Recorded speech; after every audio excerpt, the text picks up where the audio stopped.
At kung hindi sasagutin ni Secretary Recto ang mga aligasyong ito, hinahamon ko si Yusek Claire Castro sa susunod niyang press briefing. Pero sabihin na lang natin na 1 billion pesos ang ginastos ni Recto at Garjola sa 2025 elections. Noong April 16, 2025 naman, inimbita ako ni Congressman Garjola na mag-dinner sa kanyang bahay sa Punta Fuego, Nasugbu sa aking distrito, kasama si Secretary Recto na makikita sa mga picture na ibinahagi ko sa Facebook para hingin aking tulong para kay Vilma at Lucky. Pagkatapos, umikot ako kasama si Kong Garjola at mga tauhan ng mga Recto sa iba't ibang bayan ng aking distrito upang i-endorse ko ang V. Lucky sa mga leaders ko. Pagkatapos ng mga meeting, nakatanggap ako ng reports na may ibinigay umano na cash para ikampanya si Vilma at Lucky na galing raw kay Congressman Garjola. Tila si Congressman Garjola ang gumagastos para sa kampanya ni V. Lucky. Batay sa aking mga nakita sa aking distrito at sa mga pagpupulong at materyales kung saan ang nakalagay ay Vilma Santos Recto, Lucky Manzano at CWS party list. Ang ibang mga politiko sa Batangas ay pwede ding tumestigo na si Garjola ang gumagastos para sa mga Recto. Kahit pagkatapos ng eleksyon, ibinahagi ko din sa Facebook ang picture ng meeting ni Gov. Vilma at Secretary Ralph sa mga mayors ng Batangas sa Tagaytay Highlands noong August 15 na ayon sa mga dumalo ay hosted by Congressman Garjola. Kung mali ang aking impormasyon, narito naman ang ibang mga kinatawan ng Batangas at pwede nilang sagutin ngayong araw na ito ang aking mga pahayag. O pwedeng magpatawag ang Kongreso ng pagdinig. At kung totoo na 1 billion pesos o mahigit pa ang ginastos ni Congressman Garjola para sa mga Recto sa nakaraang kampanya, ang susunod na tanong ay, bakit si Garjola gumastos ng mahigit 1 billion piso para sa mga Recto? Ito ba ay pagkakaibigan lang o may ginagawa ba si Ralph Recto as Cabinet Secretary of the Republic of the Philippines para makapaggastos ng ganito si Garjola? Sa aming dinner noong April 16, inalok ako ni Congressman Garjola na mag-partner sa kanya at kay Secretary Recto sa pagnenegosyo sa DPWH sa aking distrito.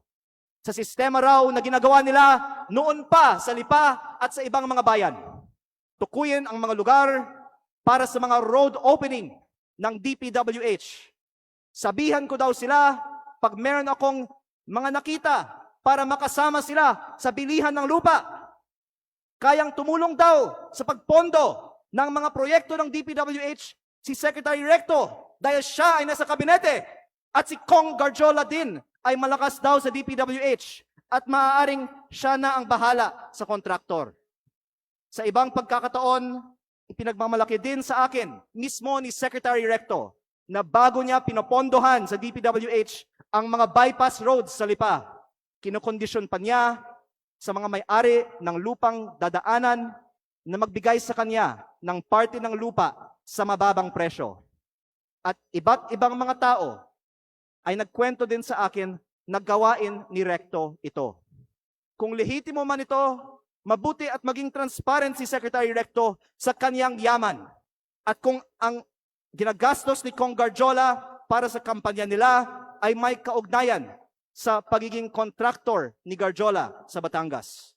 At sa halip na tumigil ang mga ito matapos pumutok ang flood control investigations, mayroon bagong regional director, ang DPWH 4A na si Carolina Pastrana na dating Batangas 3rd District Engineer, ang distrito ni Congressman Garjola sa Mataas na Kahoy, Batangas, na sinabi ay pinili ni Recto dahil siya ngayon ay Executive Secretary na may hawak ng appointments sa Malacanang.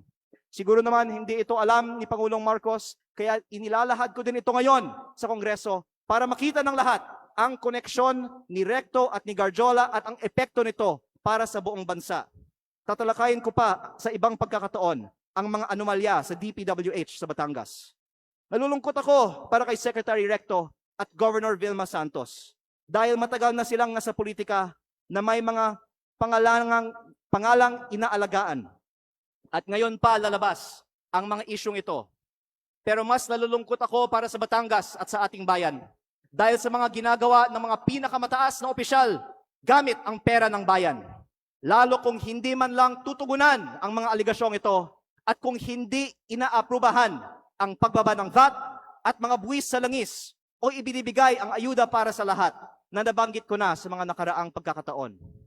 Kung hindi totoo ang mga sinasabi ko ngayon, hindi dapat tahimik si Secretary Recto at Governor Vilma tungkol sa umano'y korupsyon sa DPWH sa Batangas at ang mga aligasyon kay Kong Garjola na tinawagan ng ICI na binuo ng gobyernong ito bilang isa sa mga pinakamalaking kontraktor ng DPWH sa Kongreso.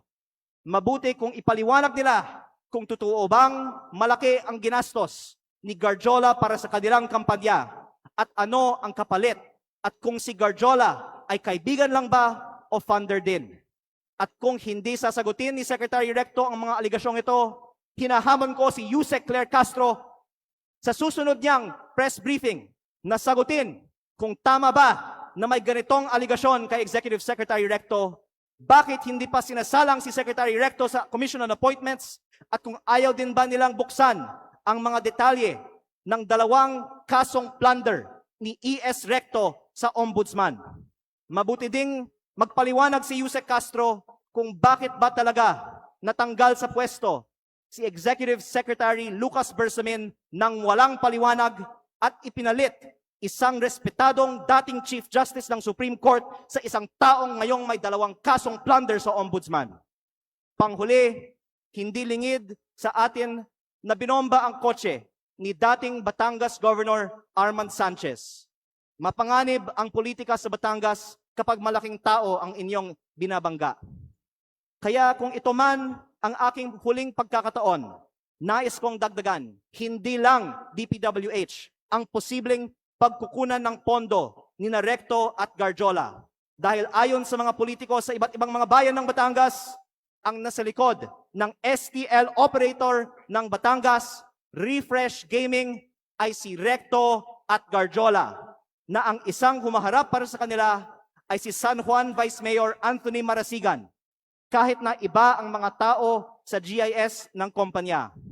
Habang nasa kabinete ng Republika ng Pilipinas si Secretary Recto, mayroon bookies o second table ang Refresh sa kanyang sariling lalawigan. Kaya nananawagan din ako sa Kongreso na imbestigahan ang operations ng Refresh Gaming Corporation sa Batangas.